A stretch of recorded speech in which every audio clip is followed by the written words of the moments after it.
क्या भारत फिर से गुलाम हो सकता है? नमस्ते दोस्तों, क्या आपने कभी सोचा है कि भारत जो सदियों की गुलामी के बाद आजाद हुआ फिर से गुलाम हो सकता है? यह सवाल जितना डरावना है उतना ही गंभीर। आज हम इस मुद्दे पर चर्चा करेंगे। और हाँ, मैं नहीं बोलता आपको कि आप मेरी किसी भी बात पर यकीन करें। जब तक आपका अंतर्मन नहीं मान लेता कि यह सही बात कर रहा है, तब तक मेरी क्या किसी भी इंसान की बात पर यकीन मत करना। तो वीडियो शुरू करते हैं और भारत के आने वाले गुलामी के बारे में जानते हैं। इतिहास से क्या सीख सकते हैं? क्या आज भी गुलामी का खतरा है और इससे बचने के लिए हमें क्या करना चाहिए? तो वीडियो को अंत तक देखें, क्योंकि यह सिर्फ सवाल नहीं, हमारी जिम्मेदारी का मुद्दा है। दोस्तों, भारत को सोने की चिड़िया कहा जाता था, एक ऐसा देश जो आर्थिक और सांस्कृतिक रूप से समृद्ध था।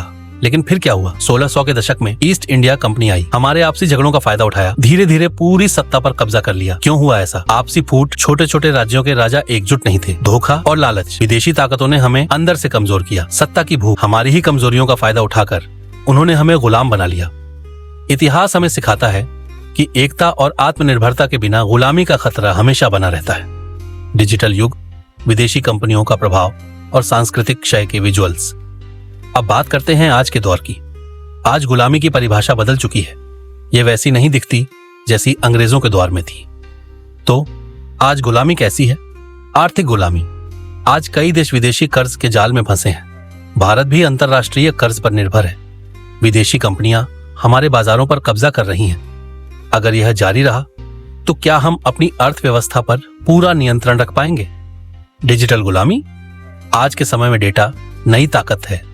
क्या आपको पता है कि आपका पर्सनल डेटा विदेशी कंपनियों के पास है? बड़ी टेक कंपनियां हमारे डिजिटल स्पेस पर राज कर रही हैं। अगर यह डेटा गलत हाथों में गया तो इसका इस्तेमाल हमारे खिलाफ किया जा सकता है। सांस्कृतिक गुलामी। धीरे धीरे हम अपनी परंपराओं और भाषा से दूर हो रहे हैं। विदेशी ब्रांड, पॉप कल्चर और जीवन शैली हमारी जड़ों को कमजोर कर रहे हैं। हमारी पहचान, हमारी संस्कृति क्या खतरे में है? ये सब सोचने वाली बात है। गुलामी अब सिर्फ भौतिक नहीं, मानसिक और डिजिटल भी हो सकती है।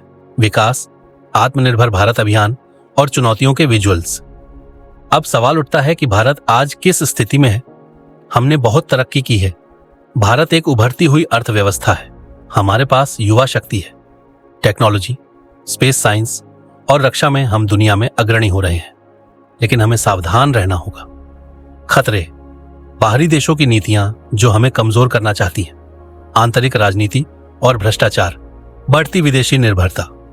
हमारे पास मौका है कि हम इन खतरों का सामना करें और एक सशक्त राष्ट्र बने। तो दोस्तों, अब बात करते हैं कि हमें क्या करना चाहिए ताकि भारत फिर से गुलाम ना हो। ये 5 चीजें हमें करनी होंगी।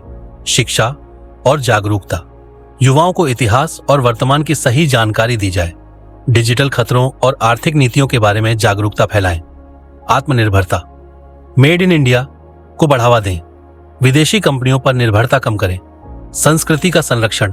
अपनी भाषा, परंपरा और त्योहारों को बचाएं। गर्व करें कि हम भारतीय हैं। डेटा सुरक्षा। भारतीय कंपनियों को डिजिटल क्षेत्र में बढ़ावा दें। अपने डेटा को सुरक्षित रखें। एकता और नैतिकता। जाति, धर्म और क्षेत्रीय भेदभाव को मिटाएं। एक मजबूत, ईमानदार और एकजुट समाज बनाएं। अगर हर भारतीय यह जिम्मेदारी उठाए तो हमारा भविष्य उज्जवल है। दोस्तों, हमारी आजादी हमें आसानी से नहीं मिली। इसे बचाए रखना हमारी जिम्मेदारी है। अगर आपको यह वीडियो उपयोगी लगा तो इसे लाइक करें, शेयर करें और हमारे चैनल को सब्सक्राइब करें। आपकी हर छोटी कोशिश भारत को मजबूत बनाएगी। जय हिंद।